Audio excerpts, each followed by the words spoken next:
The morning my son stood up in that courtroom and defended his father's lies, I made myself a promise. I would not cry. Not there. Not in front of the man who had spent 34 years calling me his partner, and then spent the last 8 months trying to convince a judge I had never mattered. My name is Gwendolyn Marsh, and I was 63 years old when my husband of 3 decades handed me divorce papers on a Tuesday morning in November, while the coffee was still brewing. I remember the exact sound the envelope made when he dropped it on the kitchen counter. A flat, final sound. He didn't say anything. He just set it down, poured himself a mug, and walked into the other room to take a phone call. I stood there in my housecoat, staring at my name printed in clean legal type, and I thought, this is how it ends. Not with a fight, not with tears. Just a sound, like a door, closing softly in a house you didn't know you were leaving. But before I tell you what happened next, I need to take you back to where it all began. Because you cannot understand how far I fell without understanding first how hard I had worked to climb. I met my husband, Gwendolyn Marsh, at a church social in Guelph, Ontario, in the autumn of 1989. I was 29 years old. He was 32. A structural engineer with a soft handshake and big ideas and a smile that came slowly, like it had to be earned. I liked that about him. I have always been suspicious of men who smile too easily.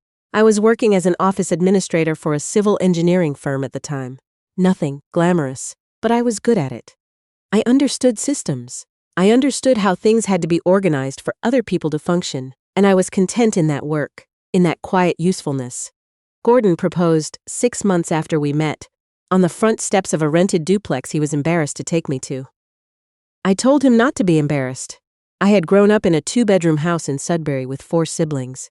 I knew the difference between where you start and where you end up. We married in June of 1990. My dress was borrowed from my cousin, and we held the reception in my mother's backyard, and it was the happiest afternoon of my life. In the early years, money was tight in the way that is almost romantic when you're young enough to find it an adventure. Gordon worked long hours at a firm that paid adequately, but offered no path forward. His dream was always his own practice. He wanted to build things from the ground up, literally and figuratively. He talked about it the way some men talk about places they've never been to, with a kind of longing that was half excitement and half grief. The problem, of course, was money. Starting a private engineering consultancy required capital we didn't have.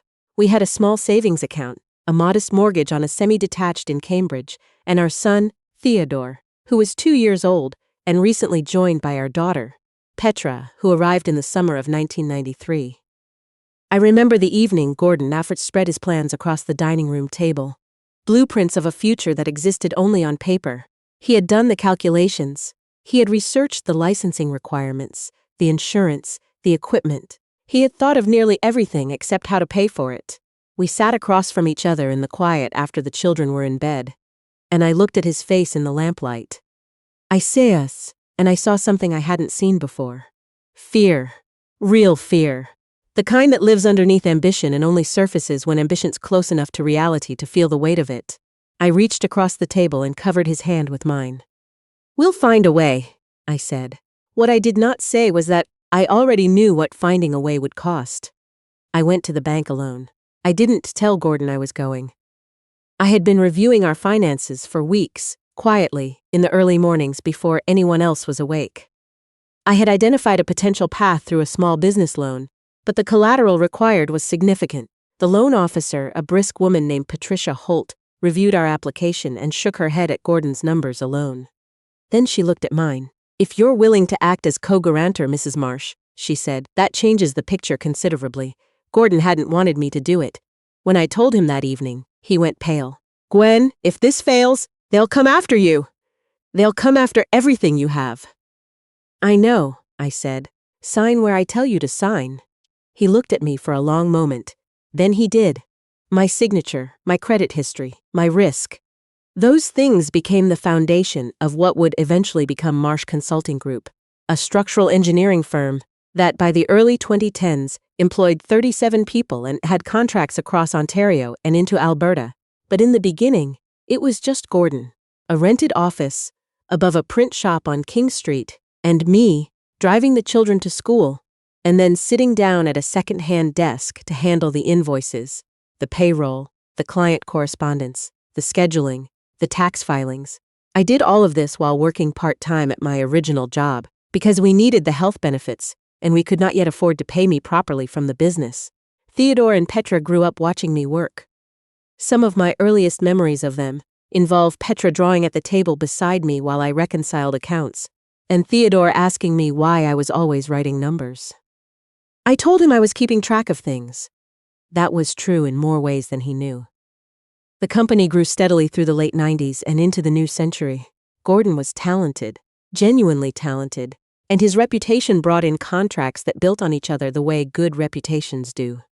I watched him become someone people sought out, someone whose opinion carried weight in rooms I wasn't invited into.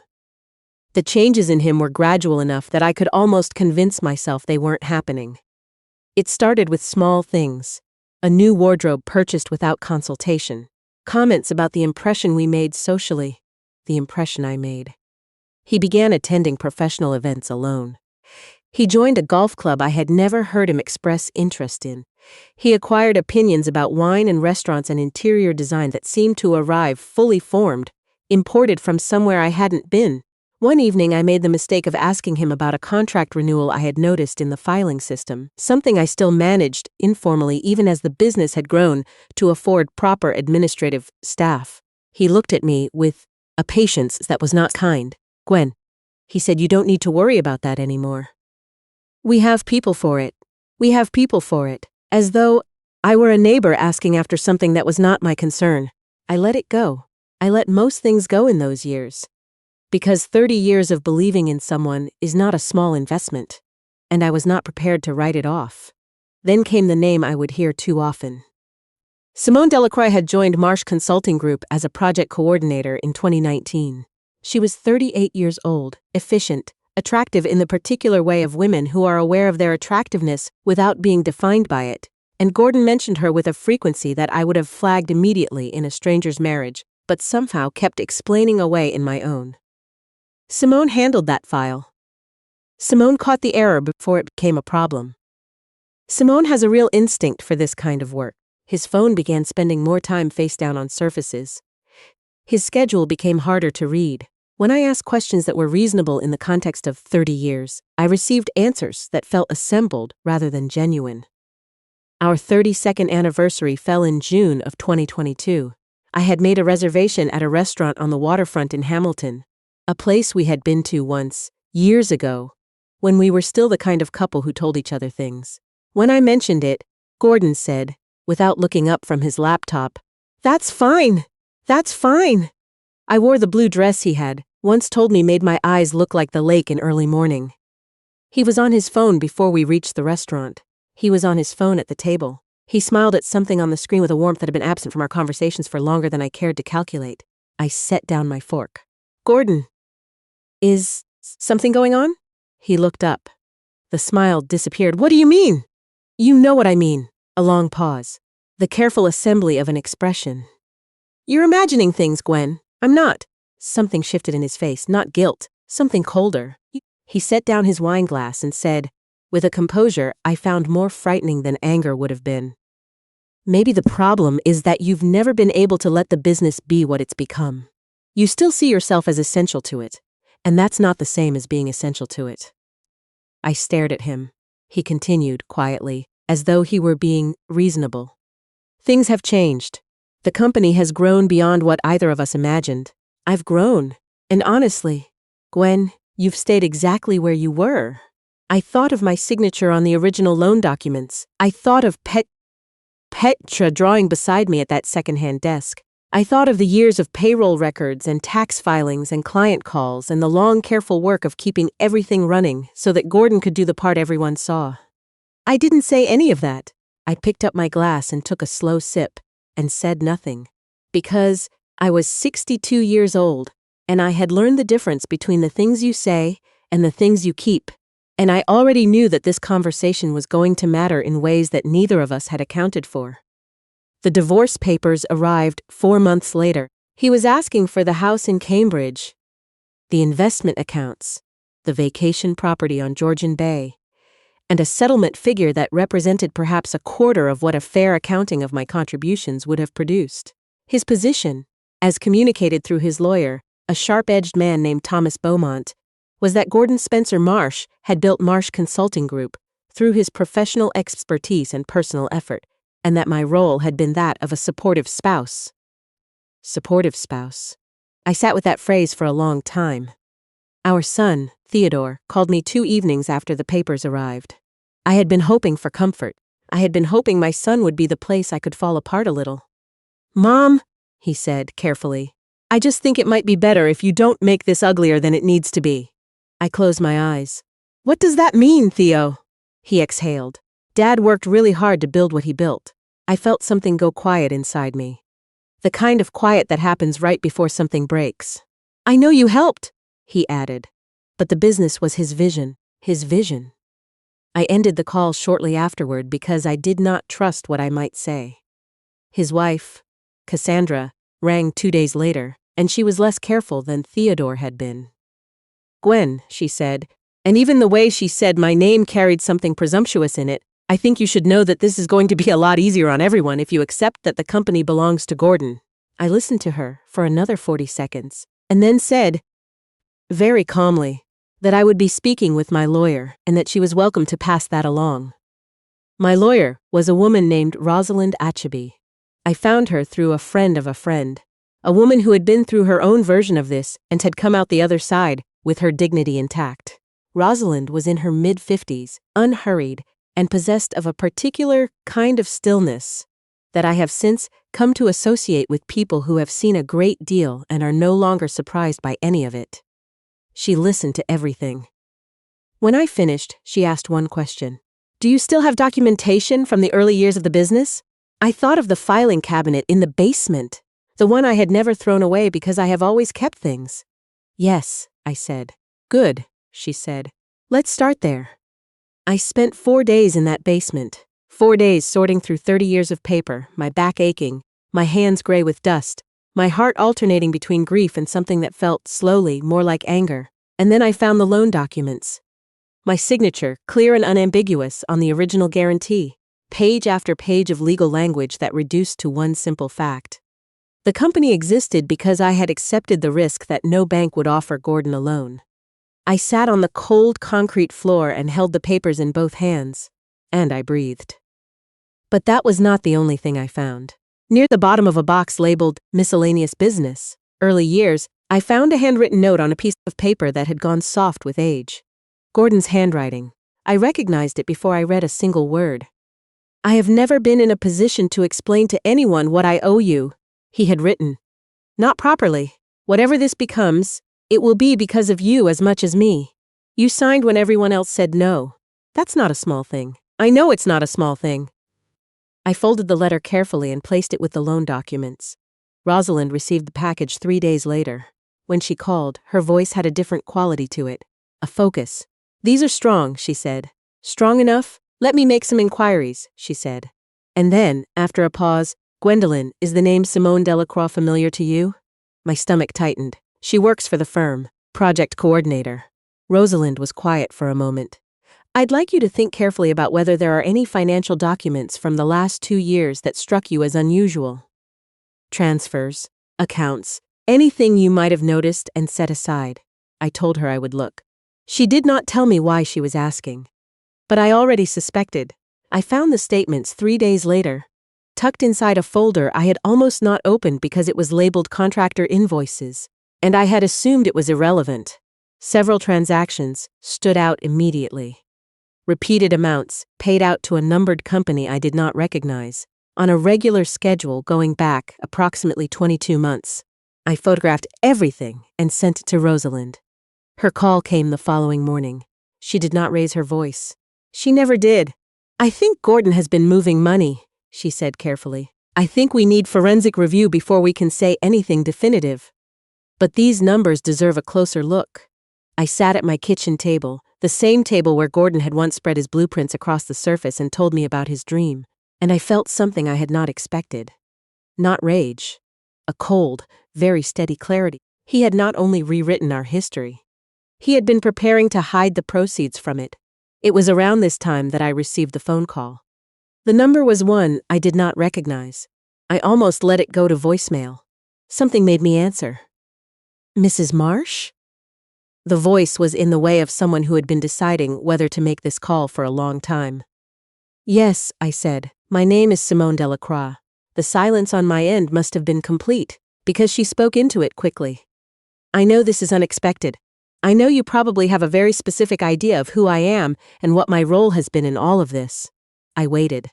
I'd like to meet with you, she said, in person. There are things I think you should know that I don't want to say on the phone. I thought about what Rosalind would say.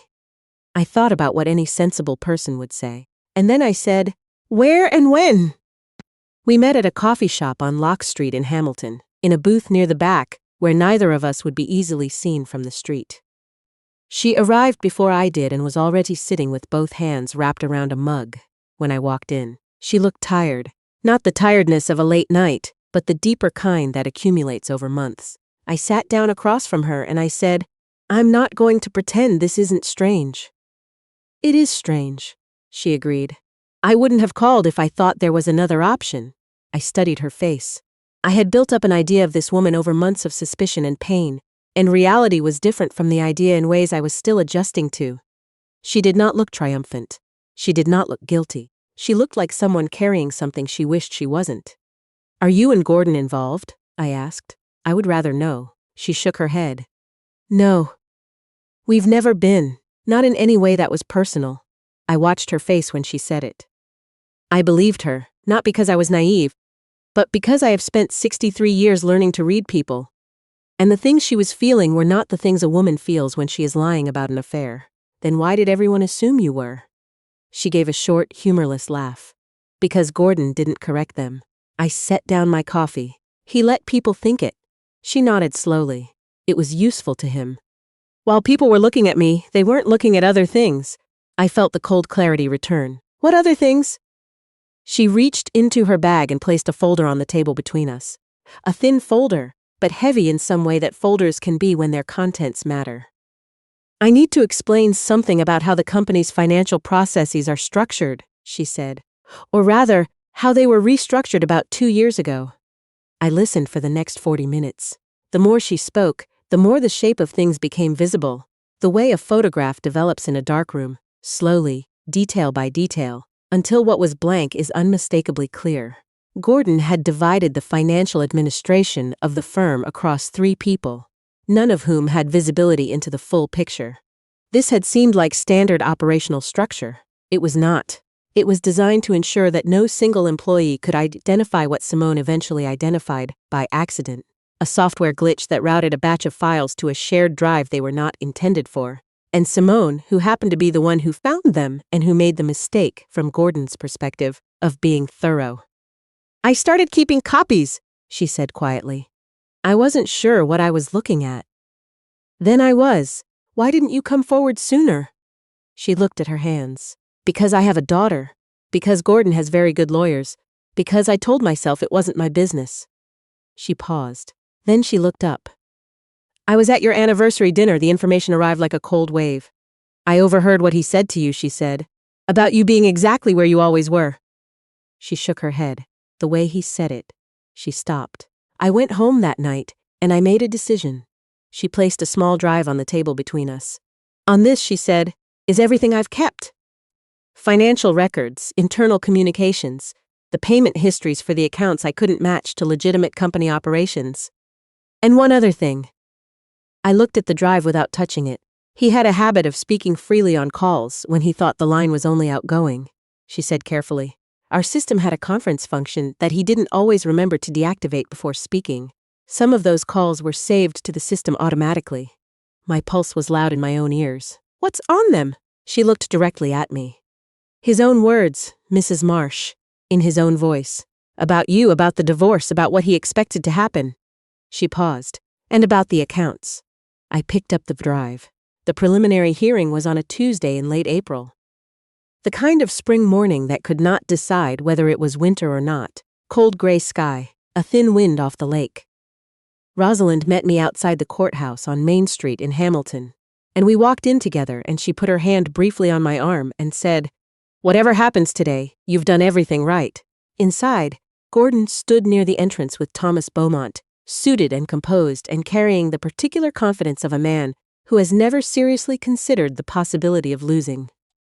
When our eyes met across the corridor, he offered the briefest of acknowledgments, the way you acknowledge someone you are waiting to walk past. I did not look away first. The hearing began with Thomas Beaumont laying out Gordon's position in smooth, practiced language. The company was the product of Gwendolyn Marsh's professional expertise. My involvement had been informal, peripheral, supportive in the domestic sense of the word. My contributions, while appreciated, did not rise to the level of legal partnership. Appreciated. The word sat in the room like something rotten. Rosalind presented the loan documents first, my signature, page by page, on the screen at the front of the courtroom. She spoke about them calmly and without drama because the documents did not require drama. They required only to be seen. She then raised questions about the financial transfers, carefully, precisely, enough to establish that the court should look further. Thomas objected repeatedly. The judge, a woman named Patricia Lund, allowed Rosalind to proceed with measured patience.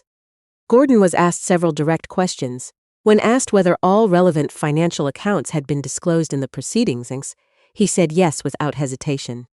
Rosalind wrote something on the pad in front of her. Then she said, "Your Honor, we would like to call Simone Delacroix." The reaction from Gordon's side of the room was immediate. Thomas Beaumont was on his feet. Rosalind was ready for every objection. Judge Lund listened to both, considered briefly, and permitted it. Simone walked into the courtroom looking like someone who has made a decision they intend to honor. She answered Rosalind's questions directly. Her role at the firm, her access to financial systems. What she had observed, what she had documented. When Rosalind introduced the financial records, Simone walked the court through them with the quiet authority of someone who understood exactly what she was looking at. Thomas cross-examined her sharply. "Are you a disgruntled employee? Are you seeking some personal advantage from this testimony?" Simone answered no to both, calmly, without defensiveness. Then Rosalind asked, "Did Mr. Marsh's name come up in connection with any of the accounts you identified as irregular?" "Yes," Simone said. "Could you describe the nature of those accounts?" She did. The court listened. Gordon's hands were flat on the table in front of him. Rosalind then said, "Miss Delacroix, there have been assumptions made throughout these proceedings about the nature of your relationship with Mr. Marsh." I felt the room tighten. "Were you ever personally or romantically involved with Gwendolyn Marsh?" Simone looked directly at the judge. "No, never." A murmur moved through the room. Rosalind continued. "To your knowledge, was there another woman?" The silence that followed was the kind that has weight. Sim said, "Yes," and then she gave a name that meant nothing to most of the people in that courtroom. A woman named Heather Vance, whom Simone described as a private financial consultant, retained by Gordon, and to whom several of the irregular accounts could be traced, and with whom, Simone said carefully, Gordon had maintained a personal relationship for approximately 3 years. I sat very still. Thomas objected again, sustained on several points, but the name was in the record, and the financial connections were in the record, and Gordon's face, which I had watched for 34 years, and knew the way you know a landscape you have lived beside, told me that everything Simone had said was true. A recess was called. I sat in the hallway outside, and Rosalind sat beside me, and neither of us spoke for a long moment. Then she said, "I want to play the recording in the afternoon session." "Which one?" I asked. "The one where he talks about the divorce," she said. "The one with the line about the judge." I nodded. When proceedings resumed, Rosalind requested permission to enter an audio recording into evidence. Thomas objected on procedural grounds. Judge Lund reviewed the relevant documentation and permitted it. The courtroom speakers crackled, and then Gordon's voice came through, clear and unhurried and casually contemptuous. "She has no idea what's actually in those accounts," he said. "And by the time she gets a lawyer who does, the structure will be too complicated to untangle quickly. At her age, she'll want it over." A pause on the recording. Another voice, unidentified. Then Gordon again. "No judge is going to prioritize the feelings of a woman who spent 30 years filing paperwork over a man who built something real." The silence in the courtroom afterward was very complete. I did not look at Gordon. I looked at Judge Lund. Her expression had not changed, but something in her eyes had. The following morning, I took the stand. Rosalind asked me to describe the early years. I did. I spoke about the loan guarantee, about the evenings spent at the second-hand desk with Petra drawing beside me, about the clients I had handled and the payroll I had organized, and the tax filings I had managed, and the opportunities I had passed over because the business needed me more than my ambitions did. I spoke calmly. I did not dramatize. I had spent a lifetime doing invisible work, and I did not need drama to make it legible. At one point, Rosalind held up the letter Gordon had written, the one I had found in the box labeled Miscellaneous Business, Early Years. She read it aloud. Whatever this becomes, it will be because of you as much as me.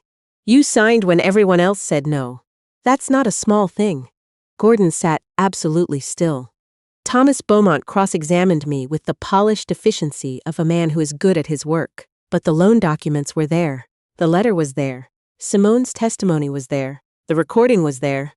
And I was there. 63 years old, composed, with 34 years of living and working and building in my memory and in my hands. Thomas asked, toward the end, whether I believed I deserved credit for the company's success. I looked at him. I believe the company would not exist without me, I said. That is not the same thing as claiming credit. That is simply what is true. He had no useful response to that. Judge Lund's ruling came 10 days later. She was precise and thorough, and she addressed each major point in the order it had been established. My contributions to the founding and early operation of the company were not peripheral or domestic.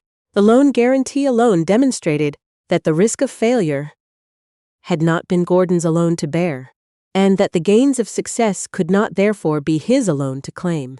The asset division that followed was not everything, but it was fair in the way that mattered most. It acknowledged that I had existed, that my work had counted, that 34 years of a shared life could not be erased by the revision of one person's memory. The hidden accounts remained under investigation.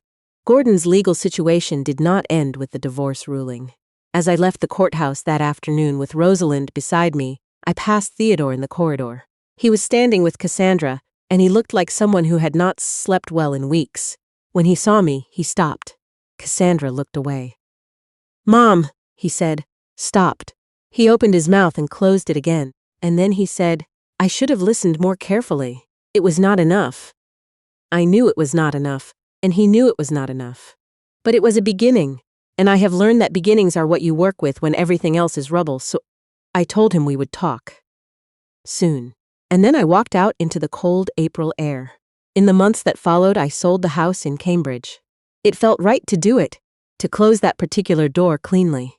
I found a smaller house in Dundas, backing onto the escarpment, with a garden I did not yet know what to do with, and windows that let in the early morning light, in a way that felt like something new trying to happen. Simone and I spoke several times in those months.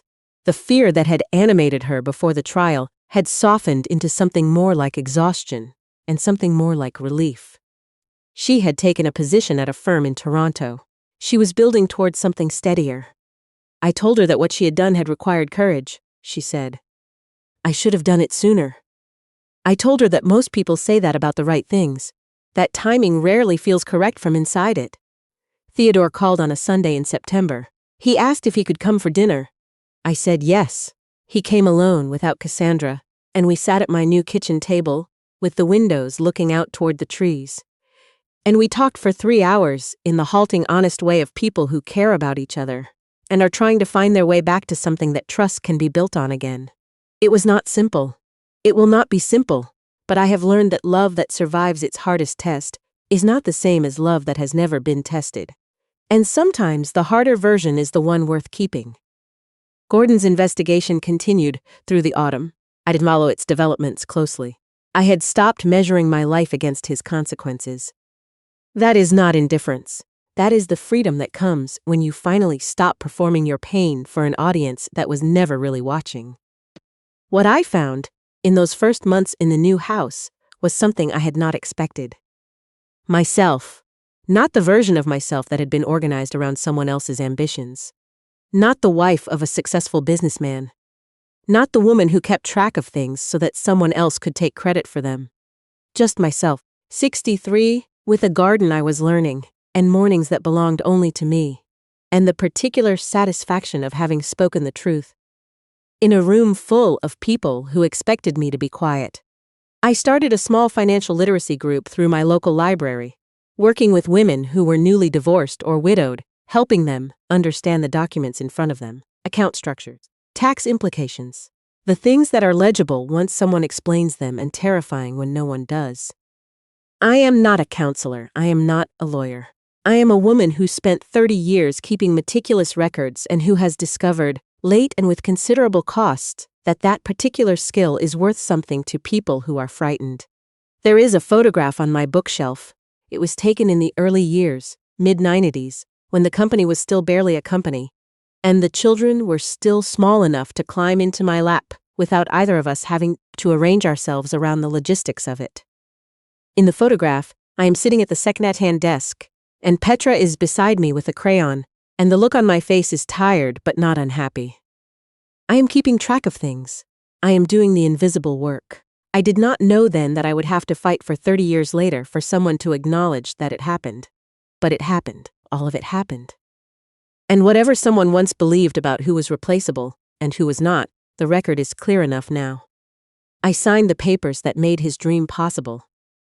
I built the foundation he stood on when he told a room full of people he had done it alone.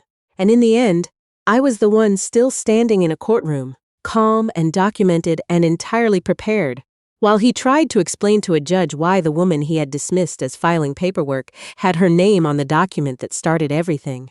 Some things cannot be revised once they've been put in writing. That has always been true. I simply needed long enough and good enough legal help to remind the right people of it,